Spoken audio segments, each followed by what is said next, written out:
नमस्कार, साइकोलॉजी की सीरीज़ में आप सभी का स्वागत है। आज हम कवर करने जा रहे हैं चैप्टर नंबर 7 जो 11th क्लास की एनसीईआरटी का है। तो हमारा जो चैप्टर है ये, ठीक है, 7th चैप्टर, इसमें हम देखेंगे 1 सेकेंड।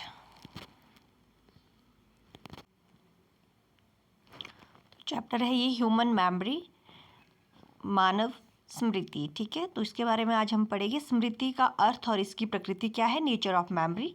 स्मृति का मतलब केवल पुरानी बातों को याद रखना नहीं है, बल्कि यह एक जटिल मानसिक प्रक्रिया है जिसमें सूचनाओं को दिमाग में इकट्ठा किया जाता है और ज़रूरत पड़ने पर उनका उपयोग किया जाता है, ठीक है। और स्मृति में मुख्य रूप से 3 क्रमिक चरण शामिल होते हैं। किस तरह से इसके 3 स्टेजेस है मेमोरी के, हम यहाँ देखेंगे। तो हमने जैसे कि बताया, जो मेमोरी है ये सिर्फ हम जो पुरानी बातें हैं उसको याद रखना नहीं है, बल्कि जो हम बाहर से जितनी भी सूचनाएं हैं, ठीक है, जितनी भी बाहर से हम सूचनाएं वो अपने दिमाग में इकट्ठा करते हैं और जब ज़रूरत पड़ती है तब उसका यूज़ करते हैं, ठीक है, उन मैसेजेस का। तो अगला हमारा रहेगा, इसका जो स्टेजेस है वो 3 प्रकार की है। कौन कौन सी यहाँ पे देखेंगे, जिसको सबसे पहले है कूट संकेतन, इनकोडिंग, और दूसरा है भंडारण, स्टोरेज, और तीसरा पुनरुद्धार जो है उसको कहते हैं रिट्राइवल। तो हम देखेंगे सबसे पहले कूट संकेतन क्या कहलाता है। यह मेमोरी का पहला स्टेज है। जब भी हमारे सामने कोई नई जानकारी या उद्दीपक आता है, स्टिमुलस आता है, तो हमारे दिमाग है उससे एक रूप या कोड में बदल देता है, जिससे हमारा जो तंत्रिका तंत्र है, हमारा न्यूरॉन सिस्टम है या नर्वस सिस्टम है, वो समझ सके कोडिंग के हिसाब से, ठीक है। तो एक कोड के तौर पर ये हमारी जो मेमोरीज़ है उसको ट्रांसफ़र करता है, स्टोर करता है। इसके बाद स्टोरेज पे हम देखते हैं जो कूट संकेतन रहता है हमारा, ठीक है, कोड रहता है। उसके बाद जानकारी को दिमाग में कुछ समय के लिए सुरक्षित रखता है और इसे ही स्टोरेज या संचयन कहा जाता है। स्टोरेज इसे ही कहा जाता है। फिर तीसरे इसमें क्या रहता है, ठीक है। तो रिट्राइवल में कहते हैं जब हमें भविष्य में उसी, ठीक है, सीखी हुई जानकारी की आवश्यकता होती है तो उससे अपने अचेतन मन से, जो हमारा अनकॉन्शियस माइंड है, उससे निकाल कर तो हम कॉन्शियस में लाते हैं, चेतना में लाते हैं, और उसका जो है पुनरुद्धार, ठीक है, रिट्राइवल या फिर याद करना कहलाता है, ठीक है। जो हमारे माइंड में जितनी भी हमारी पहले जो स्टोरेज रहती है, हमारी जानकारियाँ रहती है, ठीक है, स्टोरेज की हुई, तो कभी भी फ्यूचर में जब हमें उसकी आवश्यकता पड़ती है तो उसको हम यूज़ करते हैं। किस तरह से यूज़ करते हैं, उसको ही हम रिट्राइवल कहते हैं, ठीक है। तो नेक्स्ट रहा हमारा स्मृति का सूचना प्रक्रमण या प्रारूप, ठीक है। यहाँ पे हम देखेंगे इंफॉर्मेशनल प्रोसेसिंग मॉडल है हमारे पास, ठीक है, जिसको हम अटकिंसन और श्रिफ्रिन, जो 1968 में दिया गया था, इन्होंने ये दिया था, स्मृति को एक कंप्यूटर की तरह माना, ठीक है, की तरह काम करने वाली प्रणाली के रूप में देखा इन्होंने। जैसे कंप्यूटर काम करता है वैसे ही हमारी जो मेमोरी है वो काम करती है, ठीक है। इसे आस्था मंडल जो है, स्टेज मॉडल, ठीक है, अवस्था मॉडल या स्टेज मॉडल भी कहते हैं। इसके अनुसार हमारी जो मेमोरी है वो 3 अलग अलग स्टोर्स इसके होते हैं, ठीक, अलग अलग भंडार होते हैं। 3 तरीके से ये स्टोर होती है। किस तरह से होती है इसको हम यहाँ देखें। सबसे पहले हमारी रहेंगी सेंसरी मेमोरी, इसको कहते हैं हम संवेदी मेमोरी।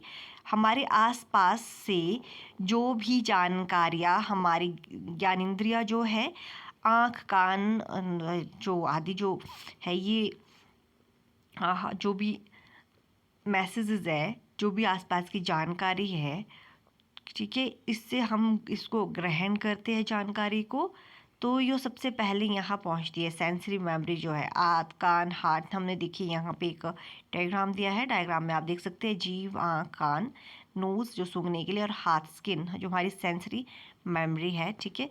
इसमें सबसे पहले हमारी जानकारियाँ पहुँचती है। इसके भंडारण क्षमता बहुत अधिक होती है, लेकिन इसकी अवधि बहुत ही कम होती है। 1 सेकंड के भीतर कम हो मतलब हम 1 सेकंड में एक चीज़ देखेंगे, फिर दूसरी देखेंगे, हम सुनेंगे भी ऐसे ही, ठीक है। तो बहुत ज़्यादा चीज़ें हम ग्रहण करते हैं, आँख कान नाक जीभ, मतलब सेकंड में, मिनी सेकंड में। तो इस तरह से बहुत सारी चीज़ें हम ग्रहण कर सकते हैं, लेकिन हम बहुत शॉर्ट टर्म में ठीक है इसे ग्रहण करते हैं। तो यदि हम इस पर ध्यान, ठीक है, अटेंशन नहीं देते तो यह जानकारी तुरंत गायब हो जाती है।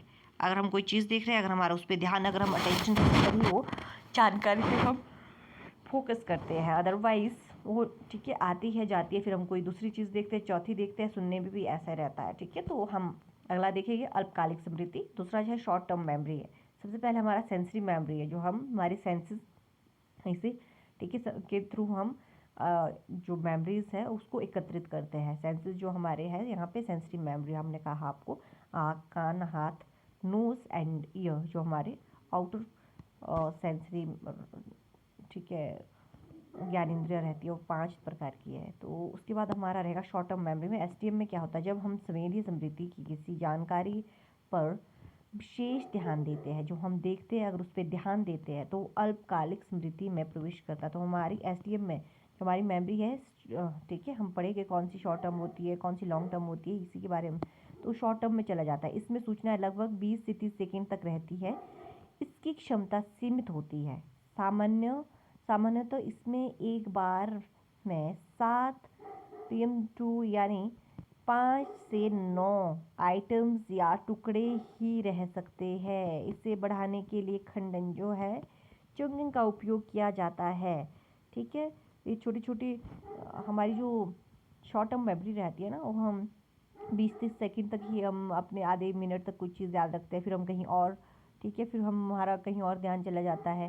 तो इसको हम शॉर्ट टर्म मेमोरी कहते हैं। फिर जो हमारा लॉन्ग टर्म मेमोरी रहता है, जब जो हमारी अल्पकालिक स्मृति की जानकारियों का अच्छी तरह से अभ्यास या जो है विस्तृत पूर्वाभ्यास जो होता है, तो उसके जब ये हम मतलब बार बार अभ्यास करते हैं, जानकारी को अच्छे से लेते हैं, तो वो स्थायी या दीर्घकालिक स्मृति में चली जाती है। देखिए मैं आपको पढ़ा रही हूँ, आप देख रहे हैं ये, ठीक है, हम देखें आगे। तो ये शॉर्ट टर्म मेमोरी है। तो आप इसको बार बार पढ़ेंगे तो आपके दिमाग में वो एक बार में, ठीक है, बार बार आप उसको रिहर्सल करेंगे, उसका उस पर ध्यान देंगे, तो वो एक स्थायी मेमोरी हो जाएगी, आपकी लॉन्ग टर्म मेमोरी में जाएगा। वो स्थायी रूप से बहुत टाइम तक वो आपके दिमाग में चलेगा, ठीक है। इस भंडार क्षमता और अवधि दोनों ही असीमित है। इसकी जो भंडारण क्षमता है, आप कितना भी बहुत ज़्यादा चीज़ें हम लॉन्ग टर्म मेमोरी में जाती है हमारी, और असीमित टाइम तक जाती है, ठीक है। तो हम जीवन भर की बातें इसमें संचित रखते हैं, इसको बोलते हैं लॉन्ग टर्म मेमोरी। हमें कई बार बचपन की कुछ चीज़ें याद आती है, कुछ चीज़ें ऐसी हमने जो पढ़ा है बचपन में, वो सारी लॉन्ग टर्म मेमोरीज है। कुछ एक करोड़ों इन्फॉर्मेशन ऐसी है जो हमें याद ही नहीं है, वो शॉर्ट टर्म मेमोरी है, हमें थोड़ी सी, ठीक है। फॉर एग्जांपल हमने पिछले हफ्ते सुबह क्या खाया था, हमें वो शॉर्ट टर्म के लिए याद रहता है, ठीक है। हमें ये नहीं याद है कि और हमने छोटे मोटे काम कब क्या किया था। फॉर एग्जांपल आपने सुबह अपना फ़ोन कब चार्ज किया था, आपको थोड़े टाइम पे ही वो याद रहता है और कुछ टाइम बाद आप भूल जाते हो। तो दैट इज़, ये आपका शॉर्ट टर्म मेमोरी रहता है। इस तरह की बहुत सी घटनाएं हमारे 7 दिन में होती है जो इम्पोर्टेंट है, हालांकि उतनी इम्पोर्टेंट नहीं है, और हम डेली यूज़ में वो चीज़ें यूज़ करते हैं, तो हमें कुछ टाइम के लिए ध्यान रहता है और फिर भूल जाते हैं। That is short term memory. And long term memory is जो हमारी बहुत पुरानी चीज़ें हैं, वो हम बहुत बार बार हमारे दिमाग में कुछ चीज़ें चलती है, तो उसको वो एक लॉन्ग टर्म में चली जाती है, ठीक है।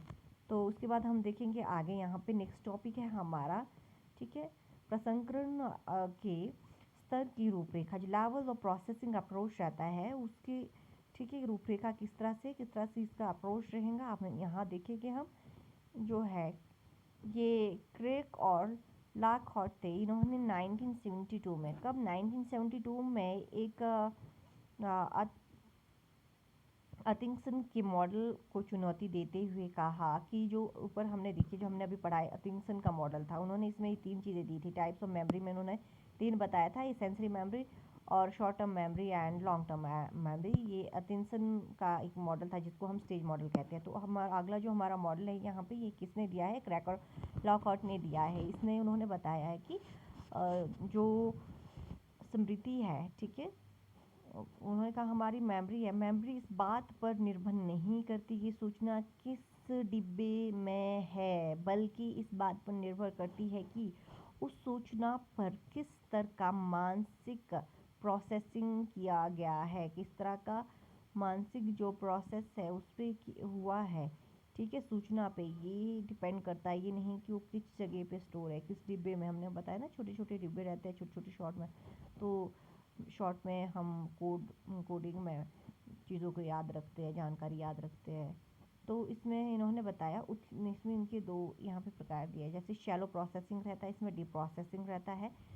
इसमें हमने उथला जो प्रसंस्करण है, तो इसमें बताया है हम केवल सूचना के भौतिक या सही रूप पर ध्यान देते हैं, ठीक है। फॉर एग्जाम्पल, शब्द किस रंग से लिया गया है या उसकी आवाज़ कैसी होती है, ठीक है, ऐसी चीज़ें जल्द भूल जाते हैं हम। और रह डीप प्रोसेसिंग, हमें इसमें हम सूचना के अर्थ मीनिंग को समझते हैं और उसे अपने पुराने ज्ञान से जोड़ते हैं। इसके द्वारा सीखी गई बातें बहुत लंबे समय तक याद रहती है। इसको हम डीप प्रोसेसिंग, जिसमें कोई मीनिंग होता है ना, वो हमेशा हमारे, ठीक है, मीनिंग जो है वो मीनिंगफुल चीज़ें। डीप प्रोसेसिंग बहुत, जो शैलो प्रोसेसिंग है उसमें कुछ एक चीज़ें जैसे है, ठीक है, हमने मान लो किसी डाल पे एक तितली देख ली, येलो रंग की, अच्छी लगी हमें, देखी, फूल पे देख ली, कुछ टाइम हम भूल जाएंगे। अगर हम ये देखेंगे कि कौन सा फूल है, ये तितली इस पे क्यों बैठी है, कौन से इंसेक्ट किस फूल के आसपास मंडराते हैं फूल का, ठीक है, तो किस तरह का इसका फ्रेगनेंस है, ये सारी चीज़ें अगर देखेंगे तो हमारे लॉन्ग टर्म में जाएगा और फिर हम कहीं से कहीं जोड़ेंगे, ठीक। तो ये सारी चीज़ें हैं जो डीप प्रोसेसिंग में तब जाती है जब हम उसका मीनिंग निकालते हैं। अगर मीनिंग नहीं है, ऐसे ही देख रहे हैं, तो वो शॉर्ट टर्म शैलो प्रोसेसिंग कहलाता है। हमारा नेक्स्ट रहेगा दीर्घकालिक स्मृति के प्रकार, types of long term memory. क्या इसके प्रकार हैं, हम यहाँ देखेंगे। दीर्घकालिक स्मृति है कई प्रकार की होती है, जिन्हें मुख्य रूप से निम्नलिखित भागों में बांटा गया है, जो कि इस तरह से कि, ठीक है, हमने देखा सबसे पहले हमने यहाँ पे देखिए दीर्घकालिक जो हमारा लॉन्ग टर्म मेमोरी, हम लॉन्ग टर्म मेमोरी के बारे में पढ़ रहे हैं। शॉर्ट टर्म मेमोरी, और सबसे पहले हमारा जो सेंसरी मेमोरी होता है, जो हमारे सेंसेस है, वो सबसे पहले जानकारी एकत्रित करते हैं, उसके बाद शॉर्ट टर्म में जाता है, फिर लॉन्ग टर्म में आया। फिर लॉन्ग टर्म का जो यहाँ पे प्रकार हम देख रहे हैं, सबसे पहला है हमारा घोषणात्मक स्मृति।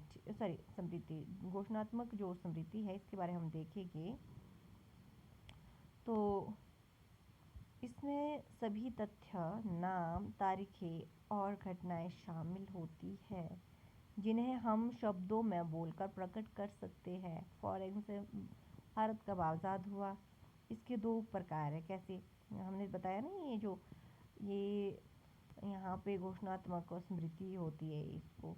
तो ये दो, जैसे तथ्य, नाम, तारीखें, घटना, ये सारी चीज़ें हम याद करते हैं इसमें। तो यहाँ पे एपिसोडिक मेमोरी कहलाती है सबसे पहले, घटना परक स्मृति।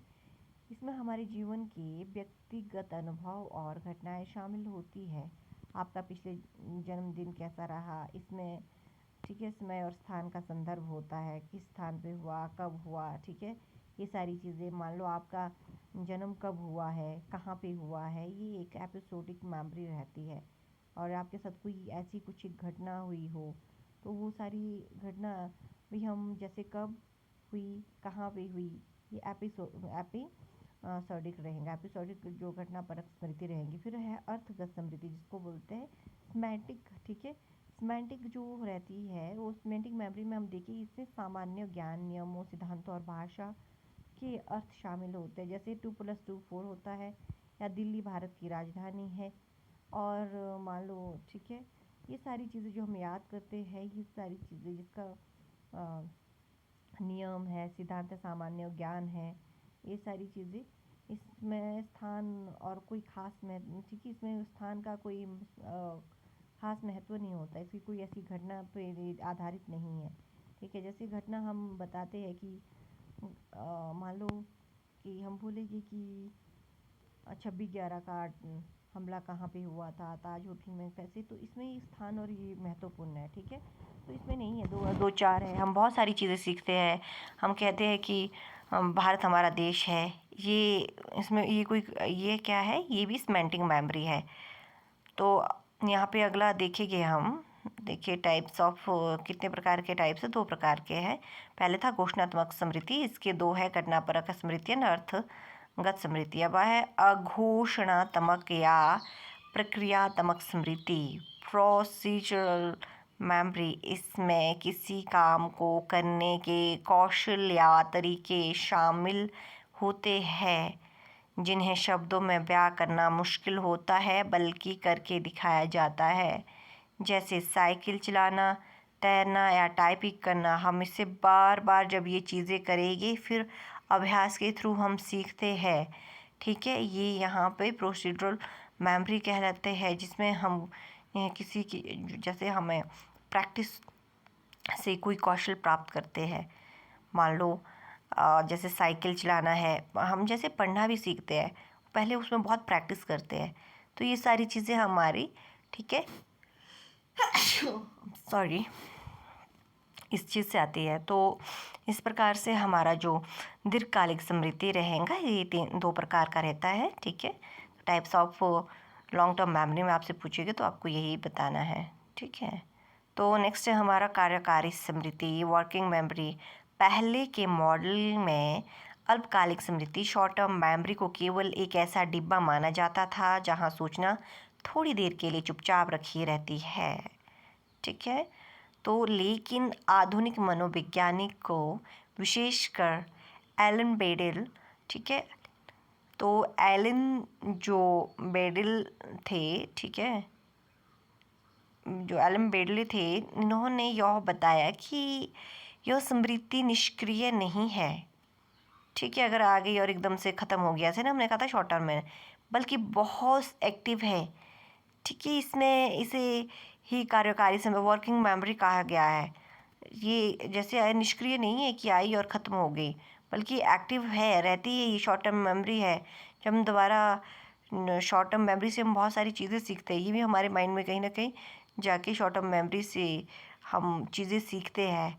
फॉर एग्ज़ाम्पल, हम छोटी छोटी जो हम दिन के जो भी छोटे मोटे काम करते हैं, वो शॉर्ट टर्म मेमोरी के थ्रू ही होते हैं, ठीक है। तो ये भी एक एक्टिव प्रोसेस है। अर्थ यहाँ पे बताते हैं, जो कार्यकारी स्मृति वह प्रणाली है जो किसी मानसिक कार्यों को करते समय जानकारी को न केवल थोड़ी देर के लिए दिमाग से रोक कर रखती है, बल्कि उस पर ज़रूरी मानसिक हेर फेर का जो प्रासंगिक मैनिपुलेशन भी करती है। जैसे अब आप दिमाग में 45 पर टाइम 3 गुणा करते हैं, तो संख्याओं को याद रखते हुए गुणा करने की प्रक्रिया कार्यकारी स्मृति में होती है। जैसे हम बोलते हैं, हम यहाँ पे कुछ जोड़ तोड़ करते हैं, मान लो आपने कुछ सामान लिया, ठीक है, तो उसको जोड़ तोड़ करते हैं, वो शॉर्ट टर्म में होगा, लेकिन ये बहुत उपयोगी है हमारे लिए, एक्टिव मेमोरी है, ठीक है। तो बेडल जो है, बेडले है, वैसे बेडले के अनुसार इसके मुख्य घटक थे। बेडले ने कार्यकारी स्मृति के 4 महत्वपूर्ण हिस्से बताए, कैसे, या देखिए, सबसे पहले तो, ठीक है, ध्वन्यात्मक पाश जो है, ठीक है, फोनोलॉजिकल लूप, यह हिस्सा आवाज़ या ध्वनि से जुड़ी जानकारियाँ, जैसे कोई फ़ोन नंबर या शब्द को बार बार मन में दोहराकर कुछ सेकंड के लिए ज़िंदा रखता है। दृश्य स्थायिक स्केच पैड, ठीक है, तो जो ये दृश्य स्थानिक स्केच पैड होता है,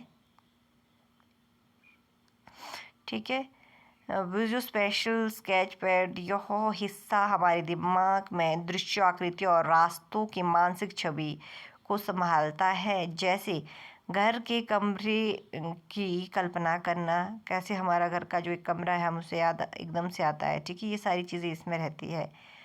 और आई एम सॉरी, हम पढ़ रहे थे यहाँ पे, सबसे पहले वाला था हमारा,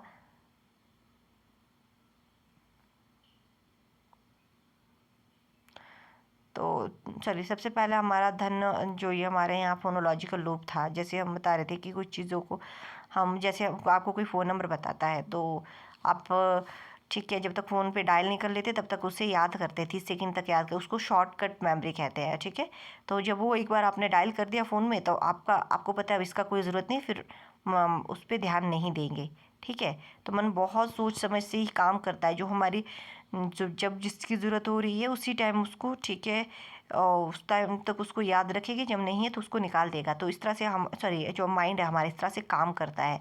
और सेकंड थिंग इज़ कि जो हमारा लॉन्ग टर्म में है, जो हमारी लॉन्ग टर्म में जो चीज़ें हमारे काम में आने वाली, उसको हमारा जो अनकॉन्शियस माइंड है उसमें हमारे मेमोरी को स्टोर कर लेता है उस मेमोरी को। ठीक है, तो यहाँ बता रहा है ये जो हमने जैसे कि पहले ये बताया। दूसरा हमारा दृश्य स्थानिक स्केच है, जिसमें हिस्सा हमारे दिमाग की दृश्य आकृति और रास्तों की मानसिक छवि को संभालता है। जैसे हम कभी कहीं जैसे हमने अपने कमरे के लिए हमारा घर से कौन सा रास्ता जाता है, वॉशरूम की ओर कौन सा जाता है, ये सारी चीज़ें हम कहाँ से सीखते हैं। मतलब हमें वॉशरूम जाना है, एकदम से हम उधर की ओर जाना शुरू करेंगे, तो वो हमें एक दृश्य और एक मैप तैयार करता है हमारा माइंड, और उसको याद रखता है।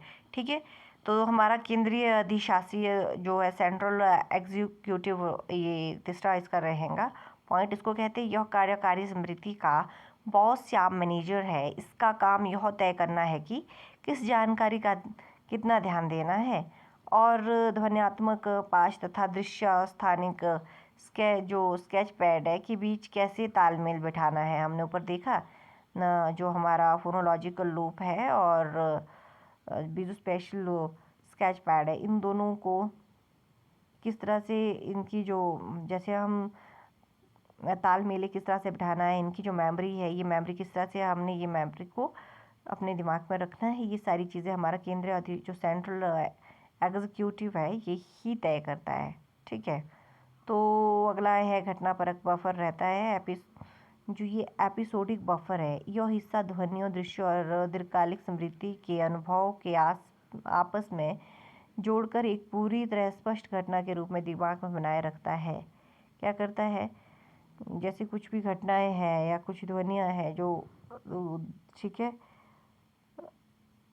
जो हमारी लॉन्ग टर्म मेमोरी है उसके जो अनुभव है उसके आसपास जोड़कर एक पूरी तरह एक स्पष्ट घटना तैयार करता है। मान लो आपके साथ कोई ऐसी घटना घटी हो, आपके सामने घटी हो, तो नेक्स्ट टाइम जब भी आप उस जगह से जाते हो या कुछ भी होते हो, तो वो सारी चीज़ें हमारी शॉर्ट टर्म में याद आती है, तो हमें वो पहले ही अवचेतन करती है कि हमने, फॉर एग्जांपल आप रोड क्रॉस करते हो तो आपको हमेशा ध्यान रहता है कि इधर भी देखना है, इधर भी देखना, क्योंकि वो जो हमारी ये मेमोरी है हमें बताती है कि अगर थोड़ी सी चूके या फिर ध्यान नहीं दिया, ठीक है, यो शॉर्ट टर्म के लिए ही वो ध्यान आता है हमारे, वो हमारे को कॉन्शियस करता है शॉर्ट टर्म के लिए जब हम क्रॉस कर रहे होते हैं। तो ये घटनापरक बफर के लिए बफर में रहता है वो हिस्सा जो हमारे को उस टाइम एक्टिव करता है, हमारा ध्यान केंद्रित करता है। अदरवाइज़ जैसे कुछ चीज़ें आपने देखी होगी कि अगर कोई ध्यान नहीं देगी तो एकदम से एक्सीडेंट हो जाएगा, तो अगर हुआ भी हो तो बहुत ध्यान से आप वहाँ से चलोगे।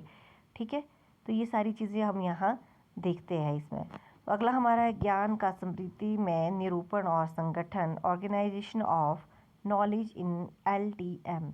दिमाग, जब देखिए हमारे दिमाग में इतनी सारी जानकारियाँ बिखरी हुई नहीं रहती, बल्कि एक व्यवस्थित तरीके से संगठित रहती है। इसके मुख्य तरीके निम्न है, जैसे कि सबसे पहले है कॉन्सेप्ट्स, अवधारणाएं।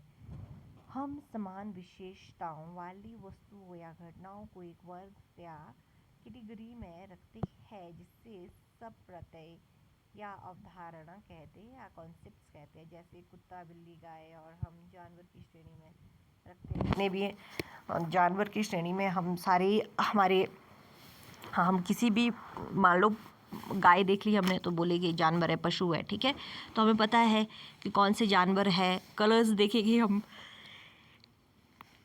कलर्स को अलग से डिफाइन करते हैं। और मान लो हम फ्लावर्स देखते हैं, फ्लावर्स हम ये नहीं बोलते ये गेंदे का है, ये इसका है, वो हम बोलते ये फूल है। ठीक है, ये फूल है, तो वो हम ये नहीं बोलते कमल का फूल है, ये फूल है, तो वो हम, ठीक है, सबसे पहले वाला रहता है जो हम सबसे पहली एक कॉन्सेप्ट रहता है किसी, हम बोलते ये कमल है, हम ये नहीं बोलते ये गुलाब है। ठीक है, लेकिन हम बोलते कि हमें फ्लावर्स चाहिए, सबसे पहले हम फ्लावर्स बोलते हैं कि हमने यहाँ ये चीज़ फ्लावर्स लगाने हैं, तो सारे फ्लावर्स। फिर दूसरा डिस्कशन आता है किस तरह के फ्लावर, कौन से फ्लावर फिर उसमें भी वैरायटी आती है। तो एक पहला कॉन्सेप्ट कैसे याद रखते हैं, फूलों में कौन से आते हैं, पत्तों में क्या आता है, फलों में क्या आता है, जानवरों में क्या आता है, ये हमारा सबसे पहले कॉन्सेप्ट हमारे माइंड में क्लियर है। फिर हम देखेंगे नेक्स्ट यहाँ पे श्रेणीबद्ध नेटवर्क जो है, यहाँ पे इसमें हम देखेंगे हायरार्किकल जो हमारा नेटवर्क रहता है, इसे एलन जो कॉलिंस और रॉस क्विलियन थे, उनके अनुसार जो ज्ञान है हमारा, ठीक है, तो नॉलेज है हमारे दिमाग में एक पदानुक्रम के रूप में नेटवर्क की तरह जुड़ा रहता है। ठीक है, तो हायरार्की की तरह रहता है, वो पहले से ज्ञान है वो जुड़ा रहता है, मतलब एक से दूसरी चीज़ में से वो कनेक्टेड रहता है। जैसे जीव, पक्षी, गौरैया, यहाँ हमें देखा है जीव, ठीक है, जीव है, पक्षी है, गौरैया है। हम बोलेंगे गौरैया, गौरैया क्या एक पक्षी है, पक्षी क्या एक जीव है। तो ये एक दूसरे से ये जुड़े हुए पद में जुड़े हैं, तो इस तरह से हम चीज़ें याद करते हैं। तो यहाँ पे स्कीमा नेक्स्ट रहेगा, यो किसी वस्तु, व्यक्ति या घटना के बारे में हमारे दिमाग में पहले से मौजूद ज्ञान का एक ढांचा या मानसिक रूपरेखा होती है। उदाहरण के लिए जब आप क्लासरूम शब्द सुनते हैं तो आपके दिमाग में ब्लैक बोर्ड, बेंच, किताबें, शिक्षक या फिर जो स्टूडेंट्स हैं वो बैठे, वो सारी चीज़ें आती है, तो एक स्कीम तुरंत उभर आती है। ठीक है, एक स्कीमा तुरंत उभर आता है। ठीक है, जैसे हम क्लासरूम बोलते हैं, हम फॉर एग्जाम्पल, हाँ, मान लो हम किसी रेस्टोरेंट का हम बोलते हैं रेस्टोरेंट, तो हमारे दिमाग में अचानक से आएगा रेस्टोरेंट किस तरह से होता है। ठीक है, तो परफेक्ट वहाँ पे किस तरह का एनवायरनमेंट रहता है, खाने पीने की चीज़ें रहेंगी, वेटर रहेगा, ठीक है, सर्व करने के लिए एक आपको मेन्यू रहेगा, टेबल चेयर जो भी आपका ठीक है रहता है, वो सारी चीज़ें वहाँ पे बैठने की व्यवस्था, ये सारी चीज़ें आपके दिमाग में आता है। ठीक है, और खाने की मेन चीज़ जो है वो दिमाग में आती है, तो इसको एक स्कीमा कहते हैं। जब हम किसी वस्तु को, किसी चीज़ को का नाम लेते हैं तो फिर उसके पीछे की क्या आवश्यकता है, वो सारी चीज़ें हमारे दिमाग में घूमती है। ठीक है, तो उसको स्कीमा कहते हैं। तो विस्मरण जो हमारे यहाँ पे देखिए नेक्स्ट है हमारा फॉरगेटिंग, विस्मरण। हम क्यों भूलते हैं, इसका क्या कारण है। देखिए, स्मृति का दूसरा पहलू है भूलना, मेमोरी का दूसरा है फॉरगेटिंग। तो संचित की गई जानकारी को जब हम चाह कर भी याद नहीं रख पाते तो उसे फॉरगेटिंग कहते हैं। इसके मुख्य सिद्धांत निम्नलिखित होते हैं। ह्रास का सिद्धांत या अनुपयोग का सिद्धांत, ट्रेस एंड डिके थ्योरी। इसके अनुसार जब हम किसी बात को सीखते हैं तो मस्तिष्क में जो स्मृति चिन्ह है, मेमोरी ट्रेसेस जो है वो बनते हैं। यदि हम लंबे समय तक उस जानकारी का उपयोग या अभ्यास नहीं करते हैं तो जो चिन्ह है वो धीरे धीरे फीके पड़ जाते हैं और हम भूल जाते हैं। ठीक है, इसलिए हमें बार बार चीज़ें प्रैक्टिस करनी होती है, मेमोराइज़ करनी होती है, तभी वो हमारे लॉन्ग टर्म में रहता है। अदरवाइज़ वो जो हमारा अनकॉन्शियस माइंड है उसको धीरे धीरे धीमा धीमा करके वो धीरे ठीक है फीकी पड़ती है वो याददाश्त, और हम भूल ही जाते हैं। और खुद का सिद्धांत है यहाँ पे, ठीक है, इंटरफेरेंस थ्योरी। इसके अनुसार भूलने का कारण समय बिताना नहीं है, बल्कि विभिन्न जानकारियों का आपस में टकराना या बाधा डालना। यह दो प्रकार का होता है। इसको हम देखेंगे यहाँ पे अग्रोन्मुख अवरोध, जिसको प्रोटेक्टिव ठीक है इंटरफेरेंस कहते हैं। जब वो पुराना सीखा हुआ ज्ञान नए ज्ञान को याद करने में रुकावट डालता है, तो पुरानी कार का गियर जैसे सिस्टम याद होने के कारण नई कार चलाने में दिक्कत आना है। आपने मेनली देखा होगा, आपकी जो कार है आपको उसी का अभ्यास होगा, आप नई से हम ठीक है तो आपको बड़ी दिक्कत आती है। तो इसलिए जो है आपको, तो इसलिए आया तो आपको पुराना भूलना पड़ेगा, तभी आपको नया याद रहेगा। ठीक है, तो इसमें कहते हैं कि जो फॉरगेटिंग है वो क्या किस वजह से होती है, फॉरगेटिंग किस तरह से काम करती है। एक तो हमने जो पुरानी चीज़ें हैं वो सीखी है, वो इतनी ज़्यादा मेमोराइज़ की है कि नई चीज़ हमें याद ही नहीं रह पाती है। ठीक है, तो यहाँ पे इसके दो हमने बताए थे। दूसरा है पृष्ठोन्मुख अवरोध। ठीक है, तो रिट्रोएक्टिव इंटरफेरेंस में क्या होता है, जब नया सीखा हुआ ज्ञान पुराने ज्ञान को याद रखने में बाधा डालता है नया मोबाइल नंबर को याद होने पर पुराना नंबर भूल जाना। ठीक है, जो नया सीखा हुआ ज्ञान है वो पुराने ज्ञान को याद रखने में बाधा डालता है। मान लो आपका जो पासवर्ड है, तो आपका जो पुराना पासवर्ड है, अगर वो आपका पासवर्ड आप चेंज करते हैं तो आप पुराना भूल जाते हैं। ठीक है, तब आप नया बार बार डालते हो, फिर आपको नया ही याद रहता है, क्योंकि आपको फिर पुराना वो आप भूल जाएंगे पासवर्ड। ठीक है, तो इस तरह से फॉरगेटिंग जो है वो किस तरह से काम करता है, क्या इसकी किस वजह से इफेक्टिव होता है, ये सारी चीज़ें हम यहाँ पढ़ रहे हैं। तो दूसरा है पुनरुद्धार की असफलता, जो रिट्राइवल फेलियर है। कई बार जानकारी हमारे दिमाग में मौजूद होती है, लेकिन सही संकेत जो है क्यों न मिलने के कारण हम उसे सही समय पर याद नहीं कर पाते। इसे जीभ के सिरे पर होना, ठीक है, टिप ऑफ द टंग वाली स्थिति भी कहते हैं। जब हम उसका यूज़ ही नहीं कर रहे हैं या फिर सही ढंग से, ठीक है, दिमाग में तो है, उसका हमें कोई यूज़ नहीं लग रहा है, तो भी हम भूल जाते हैं चीज़ों को। दमित स्मृतियाँ और गढ़ी गई स्मृतियाँ, यहाँ पे देखेंगे, यहाँ पे रिप्रेस्ड एंड, ठीक है, फॉल्स मेमोरीज क्या कहती है। जो हमारी रिप्रेस्ड मेमोरीज है, दमित, जिसको हमने दबा के रखा है। सिगमंड फ्राइड के अनुसार कई बार व्यक्ति के जीवन में कुछ बहुत ही दर्दनाक या डरावने अनुभव होते हैं। व्यक्ति का जो अनकॉन्शियस माइंड रहता है, मन रहता है, उन अनचाही यादों को ज़बरदस्ती दबा देता है ताकि उसे मानसिक कष्ट ना हो, तो इसे ही रिप्रेशन कहते हैं। तो कुछ एक चीज़ें हम जानबूझकर भूलने की कोशिश करते हैं, हालांकि वो हमारे अनकॉन्शियस माइंड में रहती है, हम उसे भूल नहीं पाते, फिर भी हम उसे याद नहीं करते हैं। मिथ्या या गढ़ी गई स्मृतियाँ, फॉल्स मेमोरीज, कई बार लोग ऐसी घटनाओं को भी पूरी सच्चाई के साथ याद करने का दावा करते हैं जो वास्तव में कभी हुई नहीं थी। ठीक है, जैसे कि जो हमारी मेमोरीज है, कल्पनाएं हैं, दूसरों को सुझाव, ठीक है, दूसरे के सुझाव या गलत जानकारी के प्रभाव में आकर हमारा दिमाग खुद से झूठी यादें बना लेता है। तो कई बार होता है, ठीक है, कोई हमें किसी के बारे में कुछ बताएगा, हालांकि हमें उस बारे में नहीं पता है, फिर हम वैसी ही मेमोरी बनाएंगे। किसी के बारे में कुछ चीज़ बताएगा तो हम उसको उसी नज़रिए से देखेंगे और हमारा दिमाग उसी तरीके से काम करेगा। ठीक है, तो ये इस तरह से मिथ्या गढ़ी हुई स्मृतियों को हम कई बार याद करते हैं। फॉर एग्ज़ाम्पल हमें कई बार हमें बताया जाता है कि बहुत सी चीज़ें हैं जो हमारी डेली लाइफ में है। हम फॉर एग्ज़ाम्पल हमें कहते हैं, बचपन से हमें बताया गया है ऐसा करोगे भूत खाएगा। भूत हमने कभी देखा ही नहीं है, वास्तव में भूत है क्या चीज़ हमें पता ही नहीं है, लेकिन एक कल्पना है, वो हमारे कल्पना में है कि हमें आएगा, खाएगा, डराएगा। ये सारी चीज़ें वो मिथ्या और गढ़ी हुई स्मृतियाँ है, और ये हमारी अनकॉन्शियस माइंड में इतना ज़्यादा, ठीक है, वो बैठ गया है ये चीज़ कि हमें लगता है कि सच में ये चीज़ ऐसी हुआ है, भूत है, तो बल्कि आज तक हमने किसी ने देखा नहीं है। ठीक है, तो इस तरह की बहुत सी चीज़ें रहती हैं जो हमारी अनकॉन्शियस माइंड में, हाँ, रिप्रेस्ड होके या फिर फॉल्स मेमोरी के तौर पर रहती है। तो नेक्स्ट है हमारा प्रत्यक्षदर्शी गवाही की प्रकृति। यहाँ पे आई विटनेस टेस्टिमनी है। न्यायालय और पुलिस जांच में जो है चश्मदीद गवाह की गवाही को बहुत महत्वपूर्ण माना जाता है, लेकिन जो मनोविज्ञान के शोध बताते हैं कि प्रत्यक्षदर्शी की स्मृति पूरी तरह विश्वसनीय नहीं होती। घटना के बाद गवाह को दिए जाने वाले सुझाव, पुलिस द्वारा पूछे गए प्रश्नों का तरीका और घटना के समय का तनाव उसकी वास्तविक स्मृति को बदल सकते हैं। इसीलिए चश्मदीद गवाह भी अनजाने में गलत गवाही दे सकते हैं। ठीक है, कौन सही है कौन गलत है वो उसके पीछे जो चश्मदीद गवाह है क्या हुआ था, तो वही उसी अनुसार अपनी गवाही बदल सकता है उसमें।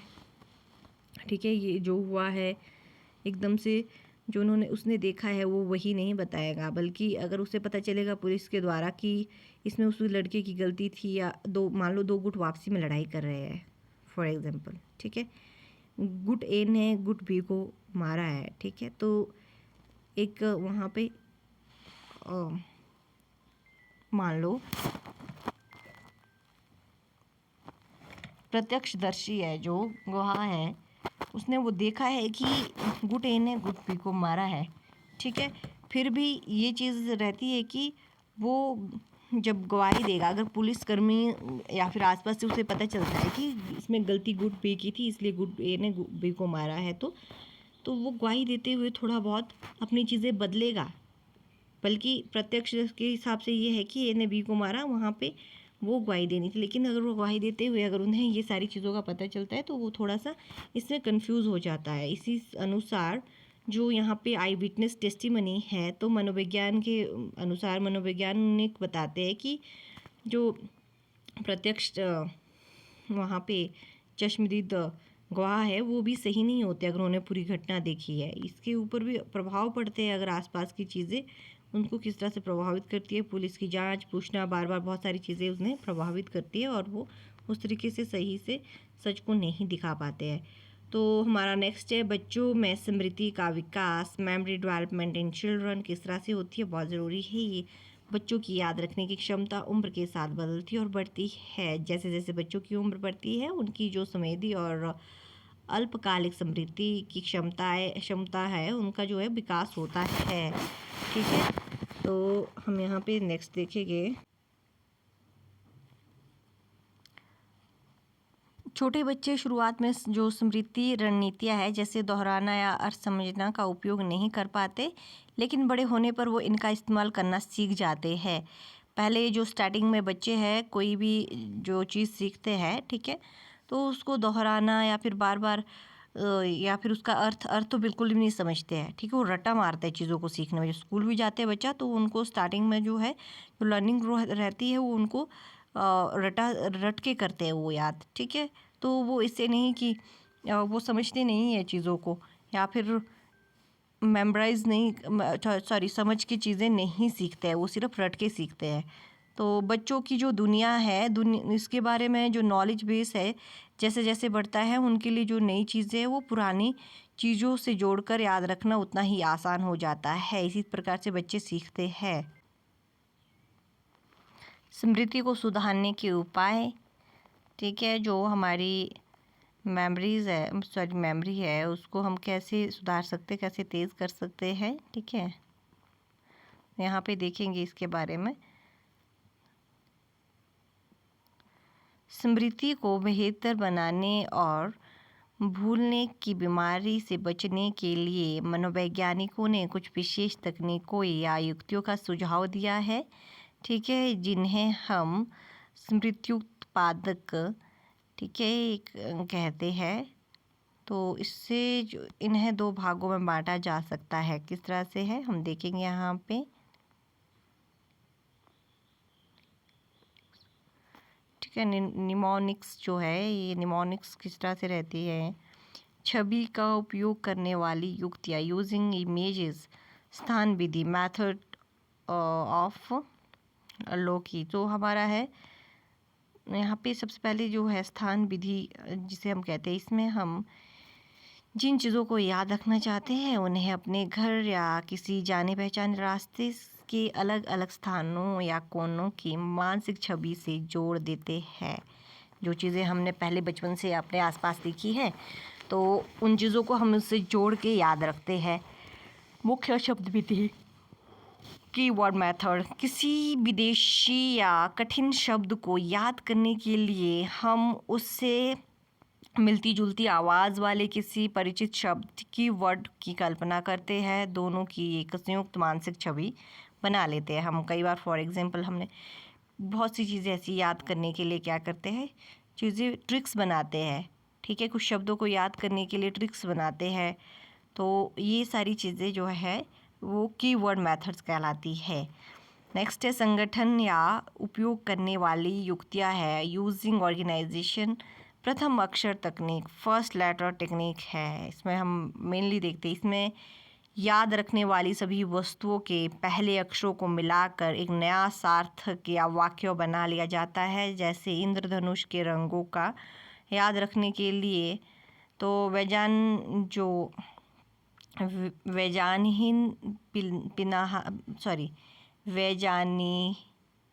पिनाला, ठीक है, या ओके। तो वैसे भी हिंदी में थोड़ा टफ है ये, ठीक है, तो लेकिन हम जो इंग्लिश में बोलते हैं बेबी ग्रॉ, ठीक है, तो आपने सुना होगा बेबी ग्रॉ हम बोलते हैं। तो ये जो बेबी ग्रॉ है, VIBGYOR, ठीक है। तो देखिए ये तो बहुत ही मेन देखिए हम कुछ चीज़ें होती है, मान लो फॉर एग्जांपल वन सेकेंड, हम बहुत सी चीज़ें ऐसी होती है जो हम शॉर्टकट में याद रखते हैं, बहुत सी शॉर्ट फॉर्म देते हैं बहुत चीज़ों की, तो वो इसलिए ताकि वो याद रहे। जैसे बीए हम बोलते हैं bachelor of arts, BA bachelor of arts, इस तरह से हम बोलते हैं एमए मास्टर। ठीक है, हम यहाँ पे एमए हम बोलते हैं कि ये मास्टर डिग्री नहीं बोलते, मास्टर ऑफ आर्ट्स नहीं बोलेगी, हम बोलेंगे एमए बोलते हैं। तो ये इस तरह की ये शॉर्ट टर्म होती है, इस तरह से हमें कीवर्ड होते हैं याद रखने के लिए। और भी बहुत सारे शब्द होते हैं, ठीक है, जो जैसे हम देखे होंगे कुछ भी, कोई भी आप शॉर्ट फॉर्म में चीज़ों को याद रखते हैं। तो खंडन या गुच्छीकरण, यहाँ पे नेक्स्ट है चंकिंग, बड़ी सूचनाओं को छोटे छोटे अर्थपूर्ण टुकड़ों में बांट लेना। जैसे 10 अंकों के मोबाइल नंबर को 2 3 या 3 3 के टुकड़ों में याद रखना। फॉर एग्जांपल हम बोलते हैं 82 190, ठीक है, 72 560। ये सारी चीज़ें हम कैसे, बल्कि हम ये नहीं बोलते कि लंबी 10 अंकों का है, हम पहले 3 शब्द बोलेंगे, फिर 3 अगले बोलेंगे, फिर 4, इस तरह से जोड़ेंगे। ये सारी चीज़ें क्या है, याद करने की ये आसान ट्रिक है। अदरवाइज़ हम 10 अंकों के कैसे हम 10 अंक याद रखेंगे, ठीक है, क्योंकि बहुत सारे नंबर इस तरह से हम याद नहीं रख पाएंगे। तो ये सारी चीज़ें हम चीज़ों को याद करने के लिए, मेमोरी को बेहतर बनाने के लिए उपयोग करते हैं। स्मार्ट तरीके से इसका उपयोग करते हैं मेमोरी को बढ़ाने के लिए। तो हमारा ये चैप्टर था, चैप्टर नंबर 7, ठीक है, जो है ह्यूमन मेमोरी, मानव स्मृति। तो इसमें हमने सबसे पहले जो पढ़ा है वो कितने प्रकार की होती है मेमोरी, हमने 3 प्रकार का जो यहाँ पे देखा। सबसे पहले हमारा ये सेंसरी मेमोरी रहेंगी, संवेदी मेमोरी रहेंगी, शॉर्ट टर्म और लॉन्ग टर्म, STMM LTM, ठीक है। तो ये सारी चीज़ें हमने इसमें देखी। अब हमारा नेक्स्ट जो चैप्टर रहेगा उसके बारे में देखेंगे। तो कृपया करके आप जो ये मेरा चैनल है इसको ज़रूर सब्सक्राइब करिए और वीडियो शेयर करिए। अगर कोई आपके साथी है जो साइकोलॉजी में इंटरेस्टेड है तो प्लीज़ ज़रूर शेयर करिएगा। Thank you for watching my video.